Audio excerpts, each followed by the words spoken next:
I had a nearly $4,000 breast cancer treatment.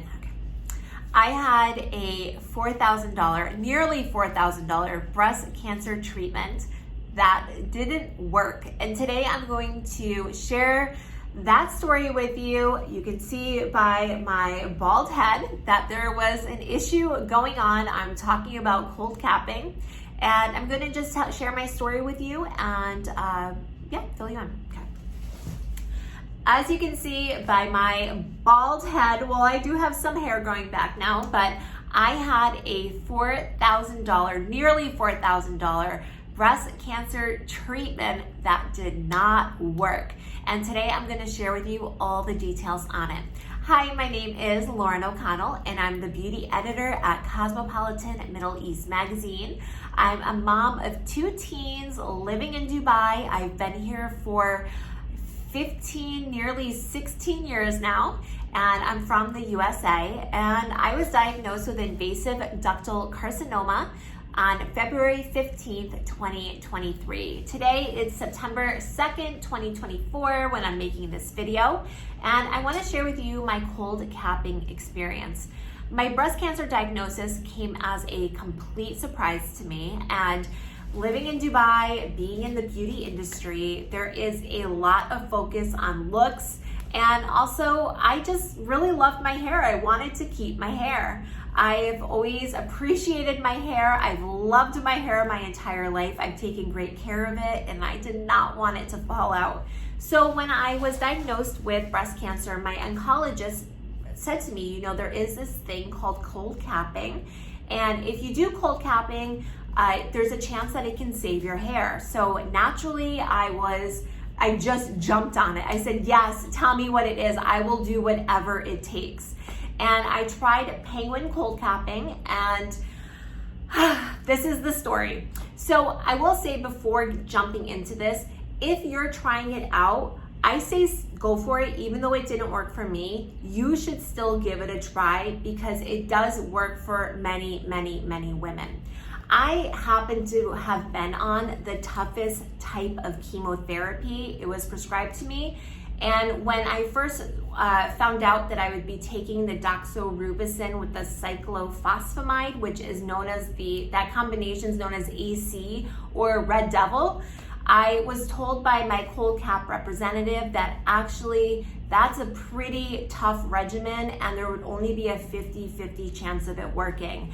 I'm a big believer though in taking chances, and you'll only regret the ones you didn't take. So I said, well, let's just give it a try anyways. So we did. And prior to the cold capping, prior to my first chemotherapy experience, my hair was about down here at the time, and I did cut it a little bit shorter because I was just worried about how I would be able to manage my hair while going through the cold capping experience, because there are a lot of rules and protocols. When you are cold capping, you're not supposed to wash your hair more than once a week, and you have to wash it very gently. You can never have the shower coming down on your hair because that water would just be too harsh. The follicles are very fragile. What the cold capping does is it puts incredibly freezing cold ice, dry ice onto your head, and it basically smushes it onto your head in this hat that you have to tie very tightly around you, and it freezes the blood flow to your brain, or freezes the blood flow to the follicles, because the chemotherapy kills all rapidly dividing cells, and cancer is very rapidly dividing, and so is our hair cells. So that's the whole thought process behind it.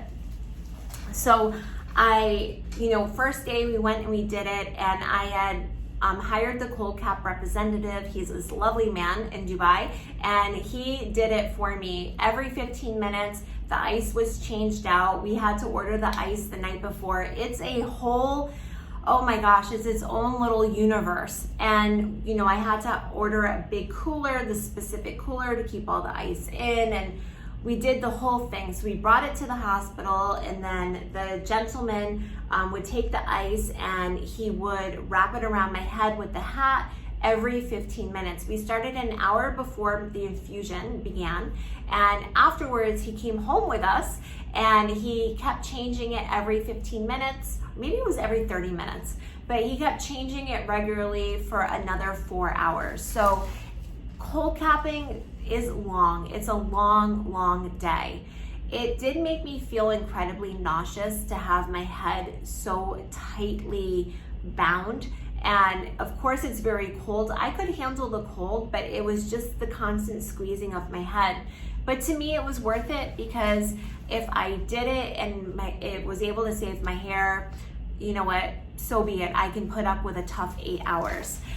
Unfortunately, what happened was on week 3, so 3 weeks after the first dose of the AC, my hair started to really fall out in clumps. And one morning I woke up and my hair was completely matted. And it was as if there was something inside my hair, and it was all this hair that had detached, and it was just sort of stuck in my hair. I hadn't been touching my hair at all, but I had to get this out. It was just weighing so heavily. So I started combing my hair, and clumps were coming out.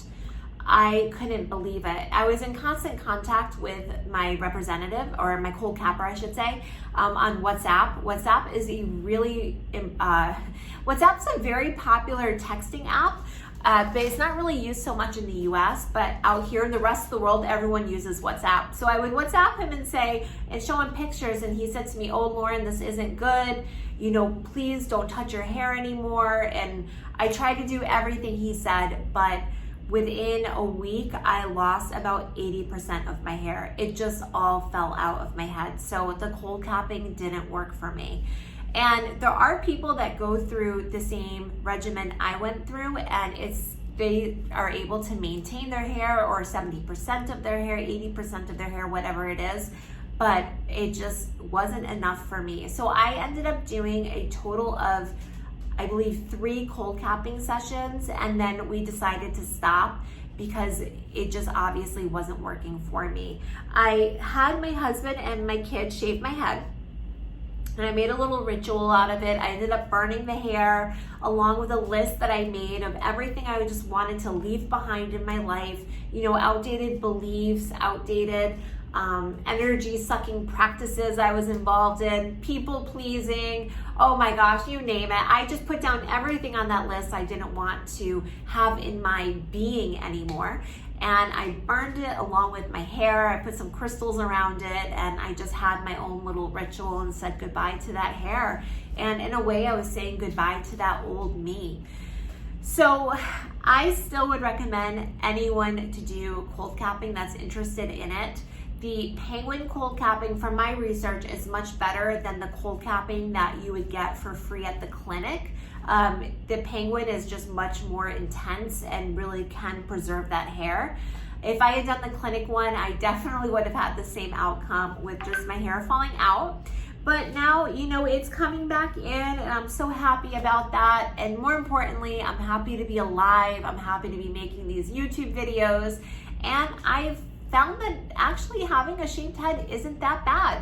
I don't think I look terrible with it, and it makes getting ready a lot quicker because I don't have any hair to deal with right now. But you know, my hair will come back, and when it does, I'm just going to love it, enjoy it, cherish it, nourish it, take great care of it, and never ever take it for granted. If you're wondering what my chemotherapy experience was like, check it out right here.